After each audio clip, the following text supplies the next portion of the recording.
Optical illusions are illusions of the eyes, but did you know there are also illusions of the nose? These are called olfactive illusions, and believe it or not, you experience these every day. It's time to understand your nose on a deeper level. Come with me today as we experiment. Oh, dude. Does it smell familiar? Yeah. And we experience all sorts of smell illusions, including some illusions that are losing you money. Oh yeah, you're gonna wanna stay seated for this one. In today's video, we're gonna cover 3 categories of smell illusions. First, common illusions. These are illusions you experience every single day, no question. Second category, rare smell illusions. Now, these are a little bit rarer, and you'll probably only experience them once, if ever. And finally, guys, number 3 is the forbidden illusion. This one you all experience every single day, and you are being manipulated, my friend. You are losing money to this illusion. It's going to change your life. Okay, I know that's a big claim, but it gets pretty crazy. So, let's take a sorry guys, my camera just died. Smell illusions. Let's take a closer look.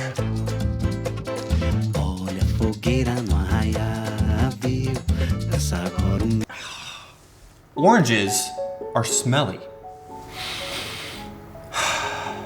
But why? I mean, what's actually happening here? Well, first of all, just about every object that you interact with, including oranges, is constantly releasing little molecules into the air. Now let's say your nose is up here. Draw my eyes too, just so it's clear. Now, some of these molecules are able to travel far enough and evaporate easily enough to reach and interact with your smell receptors. These molecules are what we call odor molecules. Okay, I ran out of room, but you get the idea. Odor molecules, which really just means a molecule you can smell. Now, some objects might have very few molecules or only molecules that can travel a short distance. Take a wooden table, for instance. In order to smell this table, I have to get up really close. And otherwise, it's just not going to reach my nose. Other objects like this orange are really smelly and just have all sorts of odor molecules going right up in there, helping themselves. But instead of an orange or wooden table, what about your phone screen? Now, my phone screen is more than just a pane of glass, right? This thing's probably got my skin oils, sweat residue, traces of soap or lotion, maybe a little bit of food. Not to mention any particles from the environment that might have landed on it, or the material of the glass itself. But when I smell it, I mean, I don't smell anything. Now, don't get me wrong, the human nose, it's very well adapted to the things that matter for humans, like smelling organic materials. But compared to something like a dog, our smell sucks. Okay, here's my attempt at a dog. Oh yeah, man. Now that is one good looking dog. I don't know why he's wearing boots. So not only do we need a lot of these odor molecules in order to actually pick up on a smell, we also only are sensitive to a pretty small subset of odor molecules. So to put this in perspective, your dog actually has about 40 times as many smell receptors as you do, and their overall sensitivity to smell is probably about 1,000 times stronger than yours. Yeah. Which you probably heard a lot, right? Like, oh yeah, dog's sense of smell are super strong. Think about what that really means. I mean, your dog can probably smell all sorts of crap on your phone screen that you will never smell in a million years. All those nasty, nasty things in your dirty, dirty phone screen. Unbelievable. But okay, now that you understand the basics of smell, let's sniff this first illusion. Okay, have you ever noticed, my Sharpie's bleeding through to the other pages. No, actually, you know what? I'm not gonna be wasteful here. Oh, we're sticking with it. Have you ever noticed everybody's home is smelly? It has a unique smell, except for your home, right? Your home, it doesn't smell like anything. Everybody else's homes, they have a little twang to them, a little funk. Well, I have some bad news for you. You're not special. This is called olfactory adaptation, or nose blindness. If you're around a smell for a while, You simply stop smelling it. To be honest, I've been sitting around this orange for some time now filming, and I legitimately don't smell it anymore unless I get really close. Even then, it's like very faint. But I know that's just because I've been around it for so long. So it doesn't actually take as long as living in a house. You'll notice this if you go to any restaurant. After you've been at the restaurant and you've sat down and you're waiting to order, you're gonna get nose blind to the smells around you pretty quick. In fact, it's a common problem in wine tasting because you lose the ability to distinguish between different wines. Oh. But what is actually physically happening here in the nose when you go nose blind? So basically, when your smell receptors first detect an odor, it's going to fire signals to your brain like crazy saying, hey, there's a new smell here. But if your smell receptors are constantly being stimulated non-stop by the same smell, what's gonna happen is these little calcium ions, okay, we represent these by saying Ca2 plus. Actually, did I do that right? No, I didn't. That's supposed to be squared. Okay, I'm gonna just erase that. We refer to these as Ca2 plus. Just like that, baby. These calcium ions are gonna start building up around your smell receptor. Actually, I'm gonna draw it up here because this is getting a little cramped. So imagine this is your smell receptor, and this is specifically the smell receptor that is designed for bananas. Okay, this is an oversimplification, but bear with me. As it's constantly exposed to a banana, if this connection is just never breaking, more and more of these calcium ions are going to start building up. And eventually, so many of them will have built up over the smell receptor, you just won't be able to smell anymore.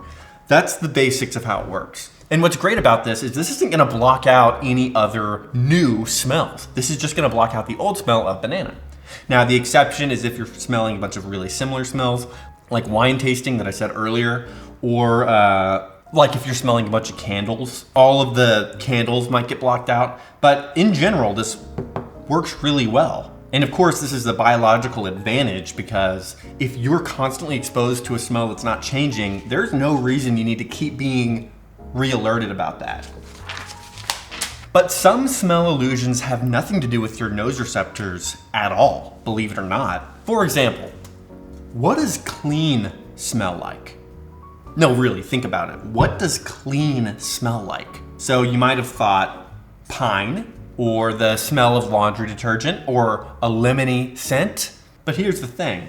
Why do we associate any of these with cleanliness? Well, the simple answer is it's because cleaning companies want you to associate the smell of pine or lemony with cleanliness. At least that's one part of it, and that's kind of a big part. We'll talk more about the psychology behind this later, but basically, think about how it feels once you've cleaned your house with a lemony cleaning product.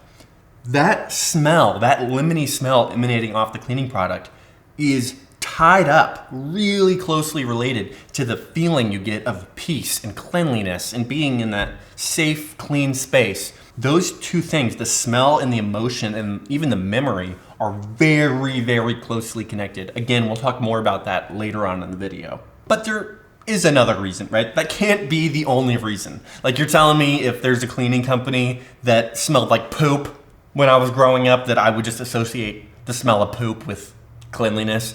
No, there's just no way. And there is another element at play here. In general, we tend to associate pleasant smells with cleanliness. If this smell is good, then all of these other unrelated properties are probably also good about it too. And I mean, we do this all the time. It's the same reason attractive people like me seem like they're better at doing everything. Or confident speakers like me seem like they know what they're talking about. Or on-brand soda pop tastes better. You know, it's everywhere. And this is everywhere too. Cultural sense. Think about a feminine smell versus a manly smell. These are just things, these are concepts made up in your brain with the association. There's nothing about a man that smells like Axe body spray, but it's a cultural thing going on there, right? It's not real, ladies and gentlemen. Now, that being said, you really experience smell a lot differently than you think you do. And that actually takes us right into this next illusion. If you see peanut butter, for example, and you take off the lid and take a big whiff, then it smells like peanut butter. Of course it does. It's peanut butter, it smells like peanut butter, that smoky peanut butter goodness. Yummy. But if you were to put a jar of peanut butter in front of a blindfolded person and ask, what is the smell? Chances are they're gonna have a pretty hard time guessing it. Oh, Do you need to smell it again? is it? Yeah, let me go again. That's weird, right? Is it peanut butter? Yes, it is. Yeah, baby, I'm on it. All right, take that whiff of that. Wait, You need to get it? yeah. Oh, dude. Does it smell familiar? Yeah. This is so interesting. Is it a kiwi? No. I can't believe I said a kiwi. Take a whiff of that.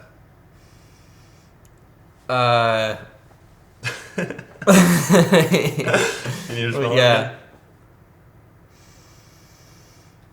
Is that salt and vinegar chips? No. You suck! You are no talent! Is it mustard? It is mustard. Oh my god. wow. I am so surprised that you got that. Okay, wait. I need to smell it You again. know it. It's like butterscotch. It's not butterscotch. It's like syrup. Yes, it is. Maple syrup. Oh. So what's the reason behind this? Like, why is this so difficult? Well, this is called the tip of the nose phenomenon. Basically, scientists found that we don't really label smells like that in our brain. Believe it or not, most of the time you just don't have to because we have so much dang context around everything we smell. For example, again, the orange. When I sniff this orange, I can see that it's an orange. Obviously, it's going to smell like an orange, and when I smell it, that expectation matches. Or somebody might be cooking in your house, and you know that's where the smell is coming from. Or you're in a forest, and you're smelling smells that naturally come out of a forest, right? There's always some level of context, almost always, around what you're smelling. In fact, if there's not any context, then you usually go, what the heck is that smell? And you have to go investigate until you figure out the context of what's causing it. So yeah, we don't need to identify smells in that way, so we don't. By the way, it's called tip of the nose phenomenon. It's kind of a play on tip of the tongue. Tip of the tongue is when you can't remember the word of something. It works in a completely different way. They should not have been named the same thing. They're completely unrelated in every way. Tip of the tongue doesn't even have anything to do with your tongue. Get real. But this video is about smells, and at this point, we've covered all of the most common smell illusions. Well, except for one that we'll get to at the end of this video. But I think it's time we hop into some rare smell illusions. What do you say? These are illusions that you might only ever get one chance to experience, if at all.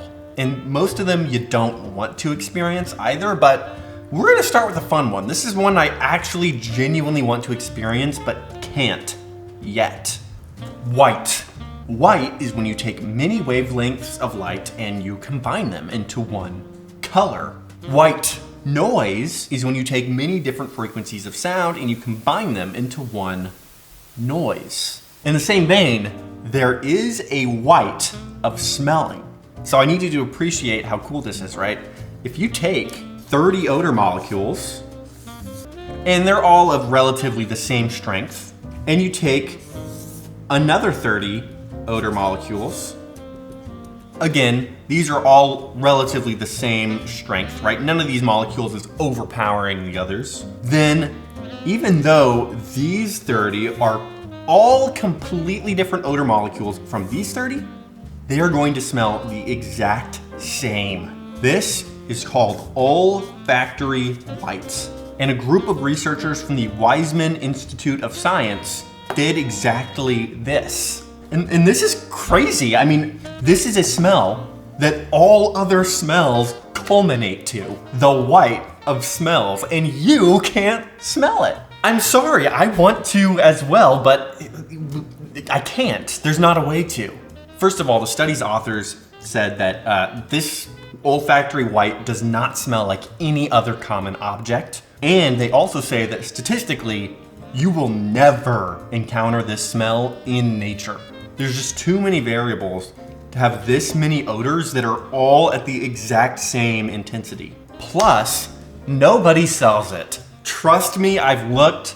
This is such, oh my gosh, I want this so, I would buy so many of these and force everybody to smell them. Please, somebody make this a product. I'm begging you. But guys, I did figure out a way to smell olfactory white. That's right, listen up. Here's how you do it. Step 1, sign up to participate in a study at the Monell Chemical Senses Center in Philadelphia. Step 2, get incredibly lucky and get invited to a research experiment all about olfactory white. No, okay, this is real. No, this is not the researchers that actually created olfactory white, but this is probably your best bet because they are actively recruiting research on smell experiments, and it's free. In fact, actually, they'll pay you to do it. At the time of filming this, they say they're looking for subjects 18 to 55 years old, and they are willing to pay $15 an hour plus $5 for getting there. So go ahead, sign up and use the money to buy yourself a plane ticket. Let me know if you get to smell that olfactory white. All of the people that have smelled olfactory white, they report it as being incredibly average. A few quotes include indescribably bland and largely intermediate. Now that's specifically on scales of pleasantness or edibility. These are some pretty eloquent participants they found. So yeah, this is both the most common smell you could ever smell in your life, also the rarest smell that you'll probably never get to smell in your life, and also the most average smell. I mean, come on, how is this not a product? All right, but here's something I don't ever want to smell. Distorted smells. This is when a normally pleasant smell, like coffee, becomes foul, rotten, burnt, or sewage-like. This is called parosmia, and it's become a lot more common recently after a huge uptick from COVID-19. In fact, one study reported that 47% of adults who developed COVID-related smell loss developed parosmia 6 to 7 months afterwards when their smell started to come back. And to be clear, that's not 47% of people that got COVID-19. It's 47% of people that lost their sense of smell from COVID-19. And I gotta be completely honest with you, we don't know why it happens. Research is still ongoing, but here's what we do know. First of all, the most common smells that turn bad for people: onions, garlic, chicken, green peppers, and of course, coffee.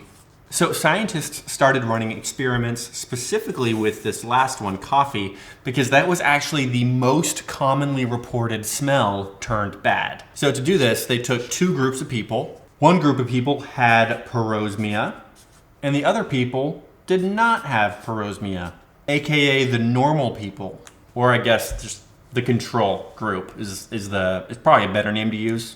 Then they got a bunch of the odor molecules that were found in coffee. These are supposed to be molecules. And they put each of these molecules in front of both groups and basically just asked them, what does this smell like? Using this method, they narrowed it down to a molecule called how do you spell this?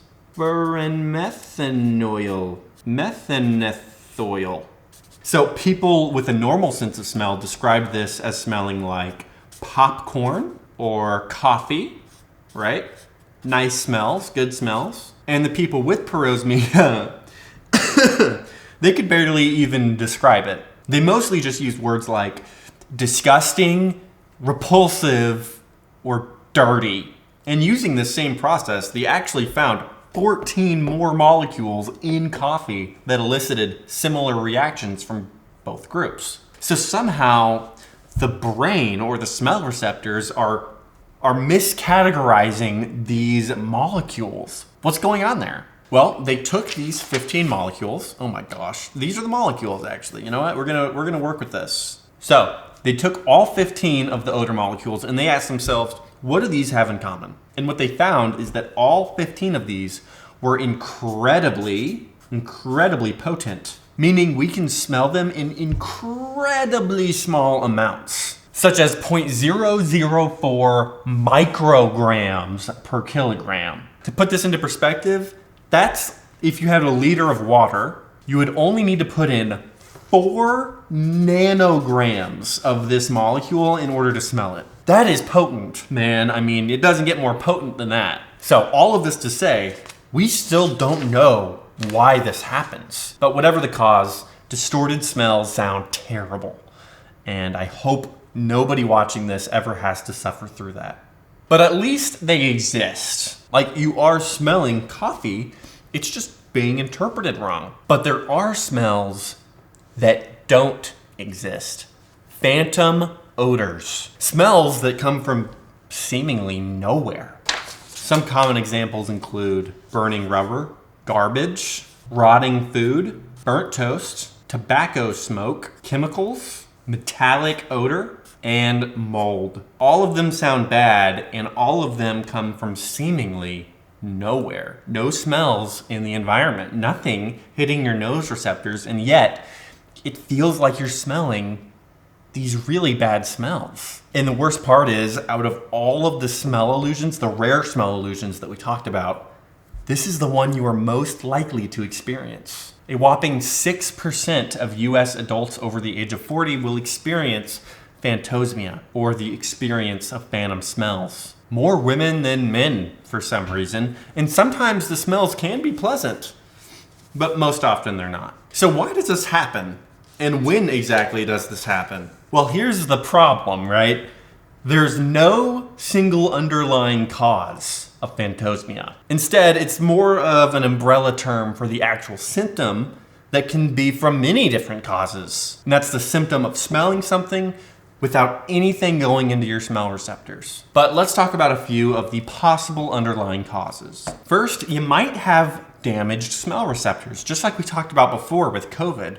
Except it doesn't have to be COVID. It could also be harsh chemicals like fumes that literally burn your smell receptors off, or certain medications or other illnesses, or a facial injury. But unlike parosmia, instead of these damaged smell receptors misinterpreting information, it's more like they are just randomly misfiring, like a broken car alarm. Now again, luckily these smell receptors, they can repair and regenerate over time, but this ability lessens as you get older. Hence, US adults over the age of 40 experience it more often. But it's not just your smell receptors. Here's the thing. Your smell receptors could be perfectly healthy and you could still be experiencing phantosmia. Sometimes phantosmia can happen all within your brain. Different brain regions might just be communicating with each other incorrectly, transferring around literally misinformation. And this could happen from any number of illnesses or tumors, or again, physical injury or other serious problems. In general, experiencing phantosmia is a bad sign, and you should probably go get it checked out by your doctor if it starts happening to you a lot. But don't be afraid. Most likely you'll never even experience this. But this next illusion, the last illusion of the video, this is by far the most common illusion that you will experience on this list. And warning, after I share this with you, you might never experience smell the same way again. You will be less trusting, you will be more scared, and you will always feel incredibly aware of every single thing that you're smelling at all times. I warned you, let's get into it, the forbidden smell illusion. Do you have a smell that takes you back to your childhood? For me, there's a shelf at my parents' house, and anytime I smell this shelf, I instantly get transported back to when I was a kid playing Nintendo 64 games and reading strategy guides off of that same shelf. And notice how I said transported back, because that's what it feels like. I'm obviously being a little dramatic here, but not really. Memories triggered by smell are much more intense than memories triggered by other factors. Most other factors. Like, it's not just that I'm reminded that I'm there, it's boom, I am back in that moment. And I feel deeply nostalgic in that moment, but I also feel like my self-esteem goes up. My mood is the same as it was when I was a kid. I'm feeling the happy emotions I used to feel when I was playing those games, and a smile goes on my face. So why is this? Well, I hinted at this a little bit earlier, but technically speaking, your olfaction system is directly connected to your limbic system. So the olfaction system is the part of the brain that processes smell. Let's write that, smell. And the limbic system is the part of the brain that handles memories and emotions. It's starting to make sense now, right? So they're not literally the same thing, but man, they are closely connected. They are so directly connected that signals from your nose going into the olfaction system immediately are in the limbic system as well. In fact, they're so closely linked to each other that your brain interprets these signals at these two locations as one thing. Seriously, as it's one thing. So think about that. It's not just, oh, I smell cookies, right? In your brain, it's stored as, I smell cookies and I feel safe and I feel happy and I feel warm and I love my grandma.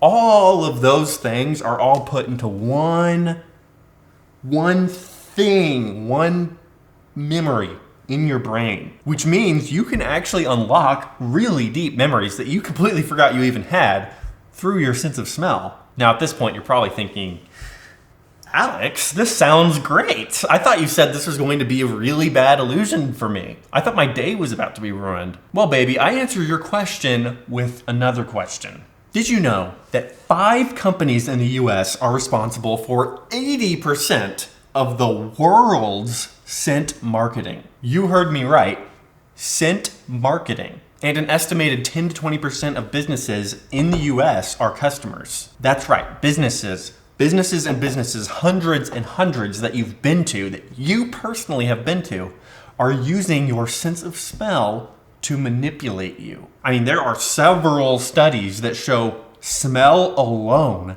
can increase average sales, increase the amount of time customers are likely to spend in a store, even increase perception to a product's quality, or even increase productivity in an office job. I mean, I'm not kidding.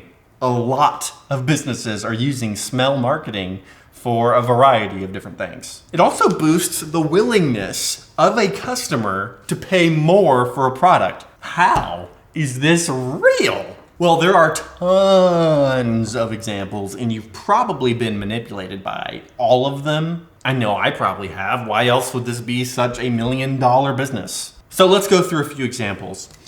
First one, common one that you've probably noticed before, fast food restaurants. So again, you've probably noticed this, and yes, it is real. Fast food restaurants will pump out the smell of their food so that you'll want to go eat there. That's why Starbucks smells like coffee. That's why McDonald's has a literal billboard in the Netherlands that pumps out smells of its cheeseburgers. Or just as you're driving along, you will smell the food wafting out from different fast food restaurants. But it's not only that, right? Because remember, smell and emotion are stored as one memory. I want you to get that in your brain. So the last time I ate at McDonald's, my burger was delicious and juicy and filling, and I was just happy to be eating there and getting a good meal. Now, a month or two later, I happened to be driving by a McDonald's, and what do I smell but a delicious Big Mac wafting out the building? Boom! I am transported back immediately to that time I was enjoying my Big Mac, and I was happy, and I was just loving my life. How satisfied I felt. And now you know what?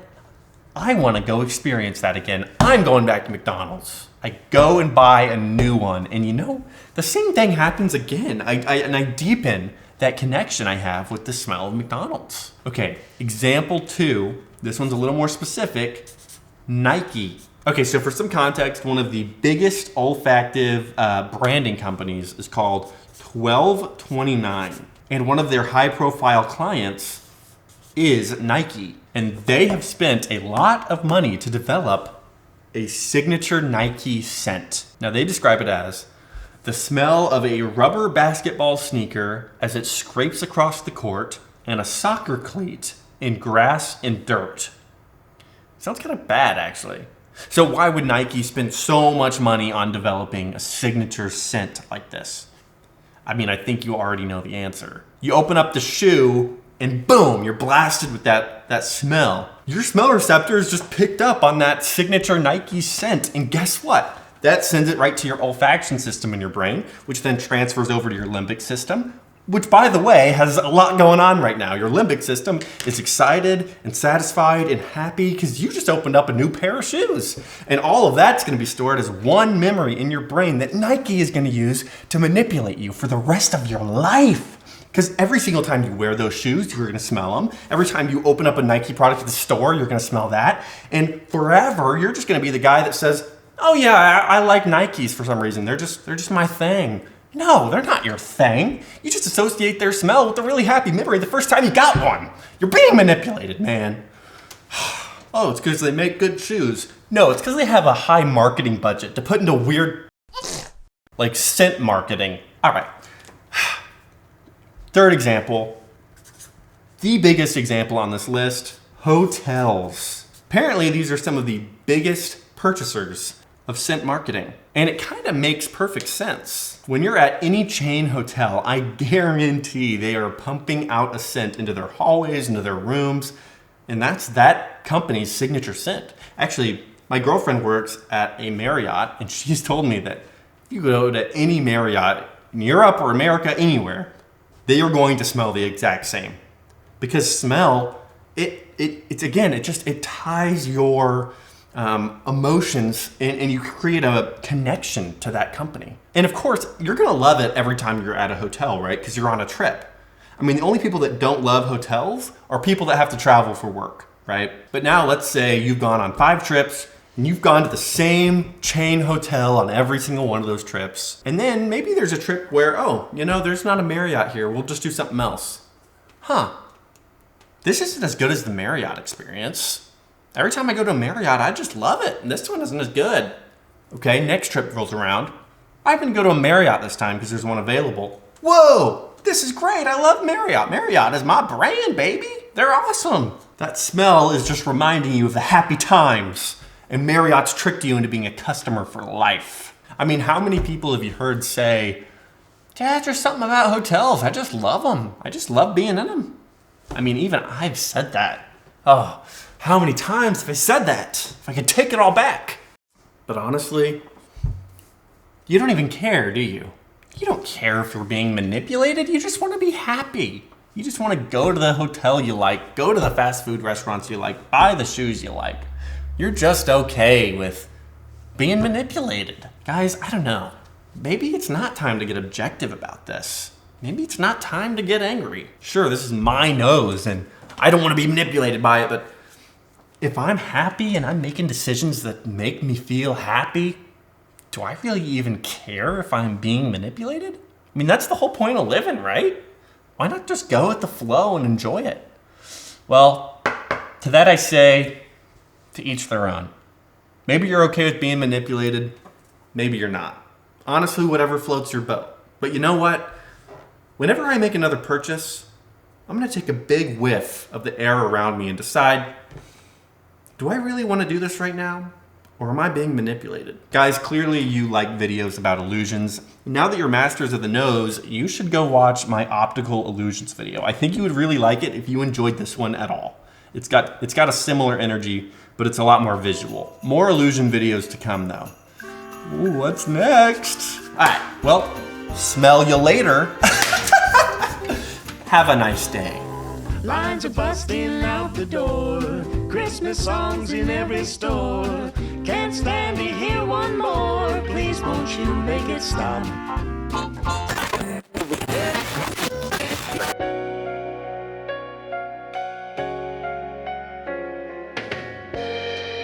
Newly awake, tired and lazy. The cute sounds you make while sipping your coffee.